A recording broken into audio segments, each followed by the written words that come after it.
Present అసలు NRL గురించి ఏం మాట్లాడతారు మీరు? అంటే వాళ్ళు ప్రజెంట్ ఎదుర్కొన్న సమస్యలు కావచ్చు. లేదు ఒకవేళ ప్రాపర్టీ ఇప్పుడు ఒకవేళ మన ఎగ్జాంపుల్ తీసుకుందాము. అక్కడ కూడా అంత అనుకూలంగా లేదు. వాళ్ళు ఉండే ప్లేస్‌లో యూఎస్ కానీ, యూకే గాని, అవునండి. ఆస్ట్రేలియా అవును. గాని అవును.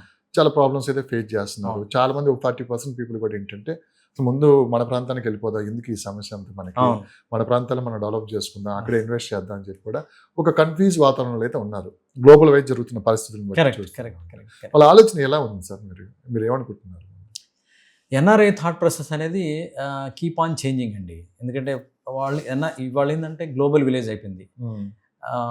మనం ఉపనిషత్తుల్లో ఆహ్, ఒక సేయింగ్ ఉందనమాట.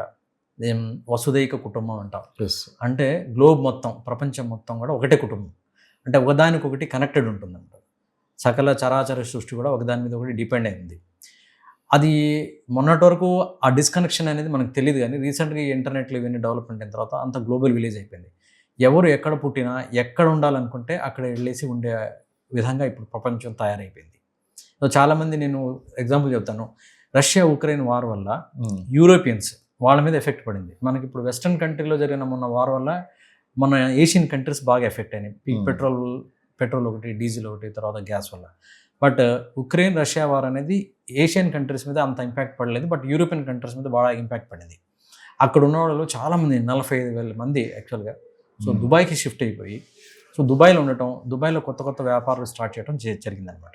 మళ్ళీ మొన్న వార్ జరగగానే మన వెస్టర్న్ వార్ జరిగింది. దాంతో ఆల్మోస్ట్ అందరూ అక్కడి నుంచి ఎవాక్యుయేట్ చేశారు. 45,000 మంది. It is a clear article. Arabian టైమ్స్‌లో దాంట్లో కొన్ని దాంట్లో ఆర్టికల్స్ వచ్చినాయి అనమాట. అంతమంది వెకేట్ చేసి వెళ్ళిపోయారు.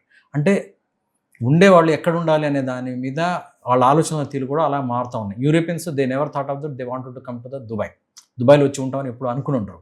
బట్ ద థింగ్ ఏంటంటే ఆ వార్ ఎఫెక్ట్ వల్ల కాస్ట్ ఆఫ్ లివింగ్ పెరిగిపోవటం వల్ల సో వేరే వ్యాపారాల్లో దెబ్బతింటం వల్ల ఇలాంటి దానివల్ల ఏంటంటే వాళ్ళు దుబాయ్ రావటం, మళ్ళీ దుబాయ్‌లో పరిస్థితులు బాగాలేక వెనక్కి వెళ్ళడం జరిగింది. అంటే ఇలా ప్రతి ఒక్కళ్ళకి ఒక ఫ్లెక్సిబిలిటీ వచ్చింది. మనకి ఇంతకుముందు ఏంటంటే ఇంటర్నెట్ జమానా లేనప్పుడు మనం ఊర్లలో పుడితే మన లైఫ్ ఇదే అనుకునేవాళ్ళం. మహా అయితే హైదరాబాద్ వెళ్తాం అనుకునేవాళ్ళం. ఇంకా అక్కడితో ఎండ్ అనేది that is what our mind set. ఇప్పుడు అలాగే మారిపోయిందనమాట. అయితే ఈ ప్రపంచవ్యాప్తంగా జరుగుతున్న మార్పుల వల్ల ఈరోజు ప్రతి ఒక్కళ్ళకి ఇంపాక్ట్ అవుతుంది. ప్రపంచంలో ఏం జరిగినా కూడా ప్రతి ఒక్కళ్ళకి ఇంపాక్ట్ అవుతుంది. సో, దాంతో ఏంటంటే ప్రతి ఒక్కళ్ళు ఏమనుకుంటారు, నేను ఎక్కడ సేఫ్‌గా ఉంటాను, నా ఫ్యామిలీ ఎక్కడ సేఫ్‌గా ఉంటుంది, నా పిల్లలకి మంచి ఎడ్యుకేషన్ ఎక్కడ దొరుకుతుంది, నా పిల్లలకి ఒక మంచి సొసైటీ యొక్క సపోర్ట్ ఎక్కడ దొరుకుతుంది, నా ఫ్యూచర్‌ని నేను ఎక్కడ బాగా బిల్డ్ చేయగలుగుతాను. అంటే ఒక మంచి సొసైటీ, అట్లానే హాస్పిటల్‌కి సంబంధించిన ఫీచర్స్, ఒక మంచి లైఫ్ స్టైల్, వీటన్నిటి మీద అందరూ ప్రతి ఒక్కళ్ళు మీరు నేను అందరం ఆలోచిస్తూ ఇప్పుడు డెసిషన్ తీసుకుంటా ఉన్నాం అనమాట. సో, దాంట్లో మెయిన్ ఎన్ఆర్ఐస్ వచ్చేసరికి వాళ్ళు 90స్‌లో మన ఇండియా నుంచి, హైదరాబాద్ నుంచి, మోస్ట్‌లీ ఇండియా నుంచి వెళ్ళిన వాళ్ళు 90స్‌లో ఉన్నారు ఎక్కువగా.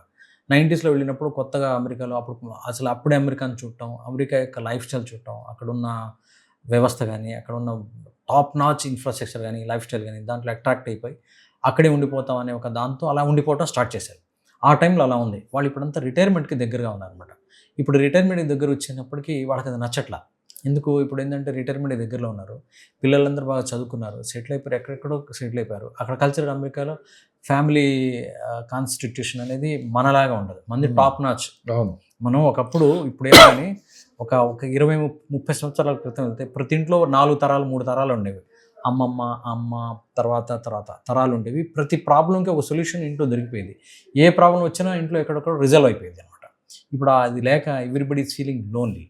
సో, యూఎస్‌లో వెళ్ళిన నరేష్ కూడాను 90స్‌లో వెళ్ళిన వాళ్ళు now they are very close to the retirement స్టేజ్‌లో ఉండి ఇప్పుడు వాళ్ళు ఆలోచనలో పడ్డారనమాట. సో, మేము ఇక్కడ ఉంటాం కరెక్టా కాదనేది. ఆ టైంలో అమెరికాలో టాప్ నాచ్ లైఫ్ స్టైల్ ఉంది. తర్వాత ఏమో మీకు మంచి ఇన్‌ఫ్రాస్ట్రక్చర్ ఉంది, సేఫ్టీ ఉంది, సెక్యూరిటీ ఉంది. ఇక అన్నీ ఉన్నాయన్నమాట. సేమ్ కల్చర్ అనేది ఇప్పుడు ఇండియాలో కూడా ఉంది. ఇప్పుడు మనం హైదరాబాద్‌లో చూసుకుంటే గచ్చిబౌలి గానీ, లేకపోతే మీరు ఫైనాన్స్ డిస్ట్రిక్ట్ గానీ, రాబోయే నియోపోలిస్ గానీ, హైటెక్ సిటీ ఈ ఏరియాని చూస్తే మనం న్యూయార్క్‌లో ఉన్నామా, లేకపోతే సింగపూర్‌లో ఉన్నామా, దుబాయ్‌లో ఉన్నామా అనేది అనిపిస్తుందనమాట. రీసెంట్‌గా ఆర్టికల్ వచ్చింది. సంబడి ట్రావెల్ చేస్తారే ఇది న్యూయార్క్‌లో ట్రావెల్ చేస్తూ కొత్తగా న్యూయార్క్‌లో ఇదంతా హైదరాబాద్‌లా ఉందే అన్నాడు. ఆ రేంజ్‌కి వెళ్ళిపోయాం మనం. హైదరాబాద్ హైటెక్ సిటీ, గచ్చిబౌలి కూడా ఇలానే ఉంటాయి కదా అని మాట్లాడుకోవడం జరిగిందనమాట. ఇక్కడికి వచ్చిన తర్వాత న్యూయార్క్ లాగా ఉంది అనటం వేరు. అక్కడ న్యూయార్క్ వెళ్ళి అవును. ఇదంతా హైదరాబాద్ గచ్చిబౌలి ఇట్లానే ఉంది కదా ఇక్కడ కూడా అనడం జరిగింది అనమాట. అది పెద్ద ఆర్టికల్ వచ్చింది దాని గురించి. సో ఆ స్థాయికి వెళ్ళిపోయింది అనమాట. కాబట్టి ఇప్పుడు ఇండియాలో కూడా అంతకంటే మంచి లైఫ్ స్టైల్, అట్లానే అక్కడున్న ఇన్ఫ్రాస్ట్రక్చర్, అట్లానే అక్కడున్న సేఫ్టీస్, సెక్యూరిటీ ఇవన్నీ రావడం వల్ల నౌ వాళ్ళ థాట్ ప్రాసెస్ అనేది చేంజ్ అయ్యి they want to come back to India అనమాట. అలానే ఎన్ఆర్ఐస్ ఇన్వెస్ట్ చేసే దాంట్లో రెండు ఉంటాయి. ఒకటి ఏంటంటే మేము డబ్బు పెడితే పెరగాలి ఫండ్. మనం ఇన్వెస్ట్మెంట్ అంటే ఏంటి, నేను పెట్టిన దానికి రిటర్న్ ఆఫ్ ఇన్వెస్ట్మెంట్ రావాలి, నాకు డబ్బు పెరగాలి. రెండోది ఏంటంటే నేను ఎప్పుడైనా వస్తే ఉండిపోయి హ్యాపీగా నాకు మంచి ఒక లైఫ్ స్టైల్ ఉన్న ఏరియా కావాలి. అవును. ఈ రెండు ఆప్షన్స్లోనే వస్తారు మ్యాక్సిమం. ఓకే, అయితే డబ్బు పెరగాలి అనేటప్పుడు లాస్ట్ ఒక మీరు చూసారు ఒక 3-4 మంత్స్ నుంచి మళ్ళీ మారిపోయింది. చాలామంది అమెరికన్ ఉన్నవాళ్ళు దుబాయ్ వైపు మొగ్గు చూపించారు. ఎందుకంటే దుబాయ్ కోవిడ్ తర్వాత దాన్ని డ్రాస్టిక్గా డెవలప్ చేస్తారు దుబాయ్ని. మొత్తం Dubai is attracted by every country అనమాట. అందరూ ఎవరు డబ్బులు ఉన్నా కూడా అక్కడ ఇన్వెస్ట్ చేయాలనే ఆ థాట్ ప్రాసెస్ని తీసుకొచ్చి మొత్తం వరల్డ్ వైపుతా అలాగే ప్రమోట్ చేశారు దాన్ని. అంటే ప్రతి చోట ప్రాపర్టీ షోస్ పేరుతో వెళ్ళిపోయి మా దుబాయ్లో ఈ ప్రాపర్టీస్ ఉన్నాయి, కొత్తగా దుబాయ్ ఎలా ఏర్పడుతుంది, కొత్త ఎయిర్పోర్ట్ వస్తుంది, ఇక్కడ అది వస్తుంది ఇది వస్తుంది అని చెప్పేసి ప్రాపర్టీ వాల్యూస్ ఇంతకుముందు ఇలా ఉన్నాయి, ఇప్పుడు ఇలా ఉన్నాయి, ఇంకా పెరుగుతాయి, రెంటల్ వాల్యూస్ ఇలా ఉన్నాయి, దుబాయ్ ఎక్స్పాన్షన్ అవుతుందని చెప్పేసి they promoted Dubai entire the world అనమాట. అలానే చాలామందికి దుబాయ్ ఒక హాలిడే డెస్టినేషన్లా ఉండటం వల్ల చాలామంది దుబాయ్ కూడా వచ్చి దాన్ని చూడటం వల్ల దే గెట్ అట్రాక్టెడ్. కారణం ఏంటంటే దుబాయ్ ఇస్ సేఫెస్ట్ ప్లేస్ అని, మంచి లైఫ్ స్టైల్ ఉందని. కాస్ట్ ఆఫ్ లివింగ్ మీకు European countries, developed countries like European countries కానీ అమెరికా లాంటి కంట్రీస్ ఎలా అయితే ఉందో అంతకంటే better opportunities, better life style ఇక్కడ ఉంటుంది. అంతకంటే చాలా తక్కువ ధరలో ఈ లైఫ్ స్టైల్ ఉంటుంది. లెటర్స్ అక్కడ ₹1,00,000 ఖర్చు అయితే 20,000 ఇక్కడ 20,000 ఖర్చులో అదే మనం ఫీచర్స్ని అదే దాన్ని మనం అనుభవించవచ్చు అనమాట. అలా ఉండేది దుబాయ్. సో చాలామంది ఏంటంటే మనకి ఇండియాకిను వెస్ట్రన్ కంట్రీస్కి, సరే ఇండియాకిను మన అమెరికా లాంటి కంట్రీస్కి మధ్యలో దుబాయ్ అనేది ఒక సెంటర్ పాయింట్గా ఉండేది. సో ఏదో రూపంలో ఇండియా వచ్చేటప్పుడు వెళ్ళేటప్పుడు దుబాయ్లో దిగటం, 2-3 రోజులు ఉండటం, వెళ్ళటం, అట్లానే దుబాయ్లో ఉన్న ప్రాపర్టీస్ పెద్ద పెద్ద కంపెనీస్ కూడా అక్కడికి వెళ్ళి ప్రమోట్ చేయడం వల్ల దే హ్యావ్ బీన్ అట్రాక్టెడ్. చాలామంది దుబాయ్ లాంటి ప్లేస్లో కూడా ఇన్వెస్ట్ చేయడం జరిగింది, ఇన్వెస్ట్మెంట్ చేయడం జరిగింది. ఇప్పుడు దుబాయ్లో కూడా మొన్న ఈ వార్ వల్ల చాలా ఇంపాక్ట్ అయిపోయింది యాక్చువల్గా. దాంతో మళ్ళీ చాలామంది అంటే ఇన్వెస్ట్మెంట్ చేసేవాళ్ళు, నేను సీనియర్స్ ఎవరైతే ఉన్నారో అంటే ఇండియాలో కూడా ప్రాపర్టీస్ ఉండి, యూఎస్లో కూడా ప్రాపర్టీస్ ఉండి, సో ఇప్పుడు దుబాయ్లో కూడా పెడదాము, Dubai safest place, tax free zone, ఇలాంటి థాట్ ప్రాసెస్తో ఉన్న వాళ్ళందరూ మళ్ళీ ఇది చేంజ్ ద థాట్ ప్రాసెస్. దాంట్లో ఏమైంది, మనకి వార్ జరిగినప్పుడు, పశ్చిమ దేశాలతో మనకి వార్ జరిగినప్పుడు ప్రపంచవ్యాప్తంగా ఇంపాక్ట్ అయినప్పుడు అన్ని చోట్ల పెట్రోల్ డీజిల్ ధరలు పెరిగిపోయి ఆ ఇంపాక్ట్ అన్ని ఏరియాలో అన్ని రకాల ధరలు పెరిగిపోయి మనం చాలా వరకు సస్టైన్ చేసుకుంటూ వచ్చాం. అంటే వార్ ఆల్మోస్ట్ అయిపోయిన తర్వాత కూడా 2 months తర్వాత 1 month తర్వాతే అప్పుడు మనకి పెట్రోల్ డీజిల్ రేట్లు పెరిగినాయి. అది కూడా మోస్తారుగా పెరిగినాయి, అన్ని చోట్ల డబల్ అయిపోయినాయి, 2 రెట్లు 3 రెట్లు కూడా అయిపోయినాయి. కాబట్టి ఇంకా India is the best to invest అనే థాట్ ప్రాసెస్ వచ్చిందండి. ఇండియాలో ఇన్వెస్ట్ చేసుకుంటే బెటర్, ఎందుకంటే ఇక్కడ రిటర్న్ ఆన్ ఇన్వెస్ట్మెంట్ చాలా బాగుంటుంది. రిటర్న్ ఆన్ ఇన్వెస్ట్మెంట్ అంటే మంత్లీ రెంటల్ కాదు, నేను అనేది ఒక లాంగ్ రన్ ఒక 5 years నుంచి 5, 6, 7, 8, 9, 10 years కనుక పెట్టుకుంటే రిటర్న్ ఆన్ ఇన్వెస్ట్మెంట్ అనేది చాలా బాగుంటుంది. కానీ మీరు చాలా కంట్రీస్ తిరిగారు కదా, మీకు ఏమనిపిస్తుంది, మీ ఒపీనియన్ చెప్పండి, ఇన్వెస్ట్మెంట్ ఏది బెస్ట్ అంటే? ఇండియానే బెస్ట్, ఇండియా, అందులో డౌటే లేదు, నో డౌట్ లేదు. అది నా ఎక్స్పీరియన్స్ కూడాను. ఓకే. సో ఇండియా, ఎందుకంటే India is producing population as equal to Australian continent. Australia కంటినెంట్లో ఎంత పాపులేషన్ ఉందో అంత population every year India produce చేస్తుంది. ఓకే. అట్లానే ఇక్కడ యూత్ చాలా ఎక్కువ మంది ఉన్నారు. అంటే రాబోయే కాలంలో భారతదేశ యొక్క దిశ నిర్దేశించే యూత్ వర్క్ మ్యాన్షిప్ చాలా ఎక్కువగా ఉంది. అట్లానే ఇప్పుడు గ్లోబలైజేషన్ అయిపోవటం వల్ల అవకాశాలు కూడా ఎక్కువగా ఉన్నాయి. అన్ని కంట్రీస్ కూడా ఇండియా మీద డిపెండ్ అయి ఉన్నాయి మొత్తం. ఒక చిన్న ఎగ్జాంపుల్ చెప్తానండి. మొన్న మీకు H1B వీసాలో ఇండియా నుంచి ఎవరైనా H1B మీద అంటే ఇక్కడ సెలెక్ట్ అయ్యి ఇక్కడ జాబ్ చేయాలంటే $1,00,000 కట్టి రావాలని చెప్పి ఒక నిబంధన పెట్టారు. మొత్తం 87,000 కంపెనీలు ఉన్నాయి, ఐటీ కంపెనీస్ అమెరికాలో వచ్చేసి. దాంట్లో ఒక 67,000 కంపెనీలు అమెరికావే, 23,000 కంపెనీలు ఇండియా నుంచి ఉన్నాయి. ఇండియా చైనా డిఫరెంట్ కంట్రీస్ నుంచి ఉన్నాయి. సో ఈ టాప్ నాచ్ కంపెనీస్ ఏమైతే ఉన్నాయో, మనం ఫేస్బుక్ కానీ, నెట్ఫ్లిక్స్ కానీ, యాపిల్ కానీ, లేకపోతేనేమో అమెజాన్ కానీ, కొన్ని కంపెనీస్ ఉన్నాయి.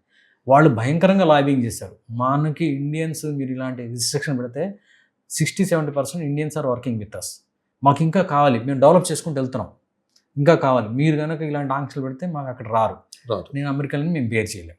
లాబింగ్ చేసేస్తే తీసేసాడు నిబంధన. అమెరికన్ సాఫ్ట్వేర్ కంపెనీస్ వాళ్ళు ఎక్కడైనా సరే H1B వీసా కింద రిక్రూట్మెంట్ చేసుకుంటే, జాబ్ చేసుకుంటే అమెరికన్ కంపెనీస్ని వర్తించదని ఇచ్చారండి. అంటే అంత డిపెండ్ అయి ఉన్నారనమాట. మీరు ఇప్పుడు ఇమాజిన్ చేయొచ్చు, నెట్ఫ్లిక్స్ లాంటి కంపెనీస్, అమెజాన్ లాంటి కంపెనీస్, ఫేస్బుక్ లాంటి కంపెనీస్ ఇవన్నీ దే ఆర్ రికమెండింగ్ అనమాట, we need people from India to work అనమాట. సో అంత ఇంపాక్ట్ ఉంది. కాబట్టి జాబ్ పరంగా అయితే అక్కడ చాలా అంటే చాలా అద్భుతమైన అవకాశాలు ఇంకా ఉన్నాయి, రాబోతున్నాయి కూడా, రాబోయే కాలంలో కూడా బాగుంటాయి. సో నేను ఇన్ని కంట్రీస్ తిరిగాను కదా, రిటర్న్ ఆన్ ఇన్వెస్ట్మెంట్ విషయంలో మాత్రం ఇండియా ఇస్ ద బెస్ట్. ఎందుకంటే ఎక్కువ పాపులేషన్ ఉంది, పెరుగుతూ ఉంది, జాబ్ ఆపర్చునిటీ గ్లోబల్ వైజ్గా వస్తున్నాయి, ఇన్కమ్ లెవెల్స్ కూడా పెరుగుతూ ఉన్నాయి. సో ఇక్కడ జనాభాలు పెరుగుతున్నారు, ఇక్కడ లైఫ్ స్టైల్ కూడా బాగుంది, మోడరేట్ వెదర్ ఉంది, ఇవన్నీ కారణాలు అయితే దే వాంట్ టు సెటిల్ అనేది ఉందన్నమాట. మీ కాంటాక్ట్ నెంబర్ చాలా మంది అడుగుతున్నారు, మీకు ఇబ్బంది లేదనుకుంటే? ఇబ్బంది ఏం లేదండి, ఇబ్బంది ఏం లేదు. చాలా మంది నాకు వాట్సాప్లో అంటే they are respecting my time and they are giving the అనమాట. నేను కూడా వాళ్ళు ఇచ్చిన తర్వాత నేను ఇమీడియట్గా చూసి నాకు ఈ విషయాల మీద మీ థాట్ ప్రాసెస్ ఎలా ఉంది దీని మీద నేను కూడా క్వశ్చన్స్ అడుగుతున్నాను, వాళ్ళు చెప్తా ఉన్నారు. దానికి నేను మళ్ళీ బ్యాక్గ్రౌండ్ వర్క్ చేసేసి నేను వాళ్ళకి ఆన్సర్స్ కూడా ఇస్తూ ఉన్నాను. నిరభ్యంతరంగా అడగచ్చు, నాకైతే ప్రాబ్లం ఏం లేదు. నా నెంబర్ వచ్చేసరికి 9666777771 9666777771. వెబ్సైట్ ఉందా? వెబ్సైట్ ఉంది, వెబ్సైట్ ఒకసారి www.silversandsinfra.com www.silversandsinfra.com. ఎన్ఆర్ఐలకి పర్టికులర్ ఒక టైం అంటే ఏమన్నా కేటాయించారు? Evening Indian time 7 to 9 is comfort. అంటే వాళ్ళు కూడా అది తెల్లారుతుంటుంది అప్పుడు, ఆ టైం కొంచెం కంఫర్ట్ అనమాట. ఆ టైంలో కూడా నేను వచ్చిన క్వారీస్ అనేది కొంచెం లేట్గా ఆఫ్టర్ 9 మా ఫ్యామిలీ టైం ఉంటుంది, లేటుగా హాఫ్ అన్ అవర్ దాని మీద చూసేసి నెక్స్ట్ డే దాన్ని ప్రాసెస్. ఇక్కడ సింగిల్ రూపీ కూడా ఛార్జ్ అనేది లేదు, అసలు అవసరం కూడా లేదండి. ఇప్పుడు కాదు, లైఫ్లో అవసరం ఉండదు. Thank you so much. నేను రిజిస్టర్ చేస్తున్నాను, భగవంతుడు నాకు ఇస్తున్నాడు, నా కస్టమర్ల ఆశీస్సులు కానీ మీలాంటి వాళ్ళ విషెస్ కానీ enough for me. Thank you sir, thank you so much, thank you, valuable time.